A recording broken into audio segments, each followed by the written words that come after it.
ইন্নাহু লা ইফলিহুল যালিমুন, জালেম কখনো সফল না। জালেমের যতই দাপট চলুক না কেন কোনোদিন সফল না। জি, জুলুম করবেন না। মাজলুম হওয়া ভালো, কিন্তু জালেম হওয়া ভালো না। যদি জুলমেরও শিকার হন, মার খান, কিন্তু যেন আপনার পক্ষে সীমালঙ্ঘন না হয়। তবে মার খেয়ে যদি প্রতিশোধ নেন, এতটা পর্যন্ত জায়েজ আছে। প্রতিশোধ নিতে গিয়ে সীমালঙ্ঘন করলে আপনি জালেম হইলেন। তো বলা হলো ফাকিল আল্লাহ, যুগটা কখন ছিল? এই খাওয়ারেজদের যুগ। খাওয়ারেজ তাহলে হয় খাওয়ারেজরাই সেই বছর এসেছিল, আর না হলে হাজ্জাজ বিন ইউসুফ, এই যে আপনার ওমাইয়া বংশের যে জুলম অত্যাচার আর যে যুদ্ধটি হয়েছিল সেই বছর, আর সেটি ছিল আপনার 73 হিজরিতে। 73 হিজরিতে ইবনে জুবায়ের রাদিয়াল্লাহু তাআলা আনহু কি হয়েছে, ইবনে আনহুমা শহীদ হয়েছেন এই হাজ্জাজ বিন ইউসুফের সেনাবাহিনীর হাতে, 73 হিজরি। আর হারুরিয়া খাওয়ারিজ দ্বারা কোন বছর যুদ্ধে এসেছিল?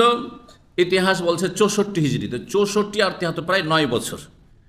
এই জন্য দ্বিতীয় ব্যাখ্যাটি বেশি শক্তিশালী, যে এখানে খাওয়ারিজদের হজের বছর ছিল, তার মানে হাজ্জাজ বিন ইউসুফ জালেম, সে একজন খারিজি, সে একজন জালেম, আর সে একজন মুসলিম শাসক। ইবনে জুবায়ের রাদিয়াল্লাহু তাআলা হেজাজের শাসক হয়েছিলেন, খলিফাতুল মুসলিমিন হয়েছিলেন, তাকে হত্যা করার জন্য এবং তার আপনার খেলাফতকে ধ্বংস করার জন্য আক্রমণ করে এসেছিল, তাদেরকে খাওয়ারিজ বলা হয়েছে এই হাদিসে। আর সেটা ছিল 73 হিজরি, নবী সাল্লাল্লাহু আলাইহি ওয়াসাল্লাম ইন্তেকালের প্রায় 63 বছর পরে। জি, তো বলা হলো ইবনে ওমর রাদিয়াল্লাহু তাআলাকে এই বছর হজে, ইন্নান নাসা কায়নুন বাইনাহুম কিতাল, মুসলিম সমাজে মক্কায় এই বছরে কেতাল হইতে পারে, মানে সশস্ত্র লড়াই হইতে পারে দুই পক্ষে। ও নাখাফা ইয়াসুদ্দু, আমাদেরকে ভয় লাগছে যে আপনাকে মক্কা যেতে বাধাগ্রস্ত করবে, হজ হয়তো এবার হবে না বা আপনি করতে পারবেন না, সুতরাং না যাওয়াই ভালো, মদিনায় থাকেন। ছেলে বলছেন কাকে? বাবাকে। আরও লোকেরা সব ফাকালা, তখন তিনি উত্তরে বলেছিলেন, আমি হজ ছাড়ব না।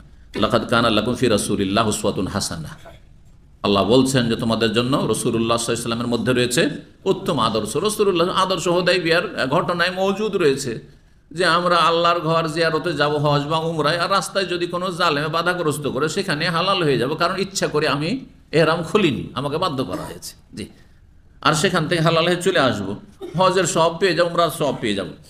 বলছেন সূরা আহজাবের আয়াত নম্বর 21 কথা বললাম, ইযান আসনাউ কামা সানা রাসূলুল্লাহ সাল্লাল্লাহু আলাইহি ওয়াসাল্লাম, আমি এমনটাই করব যেমনটা করেছেন রাসূলুল্লাহ সাল্লাল্লাহু আলাইহি ওয়াসাল্লাম। হুদায়বিয়াতে গেলেন, আর কুরবানির পশু সাথে ছিল, আর সাহাবায়ে কেরাম 1400 থেকে 1500 তাদের সংখ্যা ছিল সঙ্গী, তারা সবাই উমরায় যাচ্ছিল, সবাই ইহরামের অবস্থায় ছিলেন, আর তারা কোনো যুদ্ধ করতে যাননি। কিন্তু মক্কার কাফেররা যখন ঢুকতে দিল না, আর মোটেই এবছর আসতে দেবো না, তাদের জিদ পূরণ করলো, আগামী বছর আসবে, 3 দিনের জন্য আসবে, এই সমস্ত হুদায়বিয়ার সন্ধি যে শর্তগুলি হলো, সেখান থেকে ফিরে আসলেন, কোরবানি পশুগুলি নিয়ে গেছিলেন, কী করেছিলেন? ওইখানেই জবাই। তাহলে যে যদি কারোর সাথে কোরবানি পশু থাকে, তাহলে সেখানে কি করে দেবে? জবাই করে দিয়ে হালাল হয়ে যাবে। এটাই করবো আমি, এই কথা বললেন ইবনে ওমর রাদিয়াল্লাহু আনহু। তারপরে বলছেন, উশহিদুকুম, তোমাদেরকে সাক্ষী রাখছি, শোনো, আন্নী কাদ আওজাবতু উমরাতান, আমি উমরা নিজের ওপর আবশ্যক করে না, মানে উমরা নিয়ত করে ফেললাম, মানে হজের তামাত্তু করবো, প্রথম নিয়ত করলেন, পরে চিন্তা করেন হজের তামাত্তু করে মাঝখানে হালাল হওয়া হয়, এটা না করে, আর যেহেতু এই বছরে ঝামেলারও আশঙ্কা রয়েছে, হজে কেরানি করিনি। তারপর একটু পরে বলছে হাত্তা কানা বাই জাহিরুল বাইদা, যখন বাইদার প্রান্তরে পৌঁছিলেন, বাইদা হচ্ছে জুলহুলাইফা মসজিদ থেকে এগিয়ে গিয়ে উঁচু এলাকা, জনহীন এলাকা, এবং গাছপালাও সেখানে নেই, যেই এলাকায় মাঠে গাছপালা না থাকে সেটাকে বাইদা বলা হয়। তখন সেখানে বলেন মা শানুল হজ্জ ওয়াল উমরাতি ইল্লা ওয়াহিদ, অর্থাৎ মিকাতে পৌঁছেছেন, আর এখান থেকে ইহরাম করে চলতে লাগবেন মক্কার উদ্দেশ্যে জুলহুলাইফা।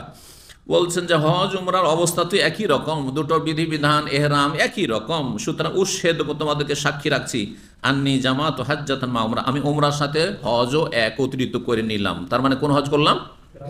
হজে কেরানে দুটোকে একসাথে একত্রিত নিয়ত করা হয়। ও আহদা হাদিয়ান মুকাল্লাদান, এবং তিনি একটি হাদি ক্রয় করলেন, মুকাল্লাদান মালা পরানো, ইশতারাহু, যেটা রাস্তায় খরিদ করলেন, এখানে সংক্ষেপে রয়েছে ইশতারা, খরিদ করলেন, কিন্তু গত পর্বের হাদিসে এসেছে ইশতারাহু মিন কুদাইদ, কোদায়েত নামক স্থান থেকে খরিদ করেছে। কোদায়েত স্থানটি মক্কা থেকে 150 কিলোমিটার দূরে, মদিনা থেকে প্রায় তাহলে কত হয়ে যাবে? 250 কিলোমিটার দূরে, যে বর্তমান সাইনবোর্ডে খোলাইস এলাকা একটি রয়েছে, সেই এলাকায় অবস্থিত।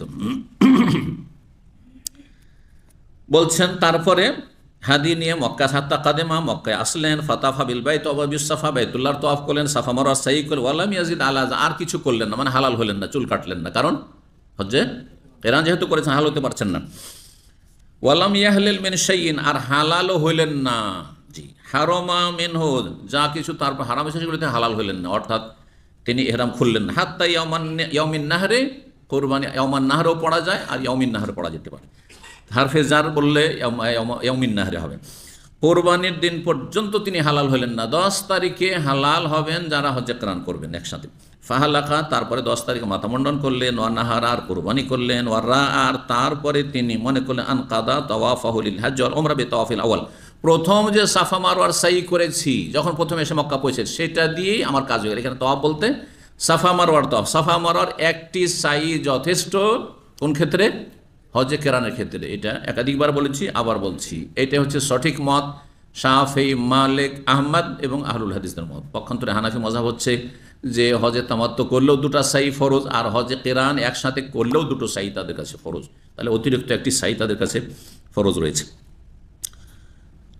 115 নম্বর অধ্যায় বলছেন বাবু জাবহির রাজুলিল বাকারা নিসাইহি মিন গায়রি আমরিহিন্না। এই অধ্যায় হচ্ছে কোন পুরুষ ব্যক্তি যদি গাভী কোরবানি করে তার স্ত্রীদের পক্ষ থেকে তাদের নির্দেশ ছাড়া, অর্থাৎ কারো পক্ষ থেকে, এখানে মাসলা হচ্ছে কারো পক্ষ থেকে যদি কোরবানি করতে চান তো তাদেরকে কি জানাইতে হবে? জানানোর পরে তাদের অনুমতি নিতে হবে? না, জানানোর প্রয়োজন নেই, আর অনুমতি নেওয়ারও প্রয়োজন নেই। বিশেষ করে তাদের ভরণ পোষণ যদি আপনার দায়িত্বে থাকে, তাদের পক্ষ থেকে আর আপনি কোরবানি করবেন, তাদের হুকুম নেওয়ার কোনো প্রয়োজন নেই।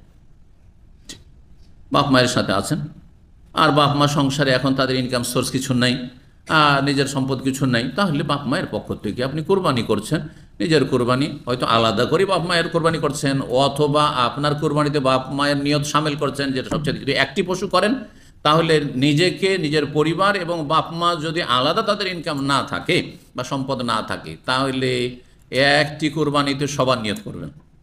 সেটা আপনার বাড়ির কোরবানি হোক, বাড়ির কোরবানির ক্ষেত্রে বিশেষ করে, আর হাদির কোরবানি তো যেহেতু যার পক্ষতে হজ হচ্ছে।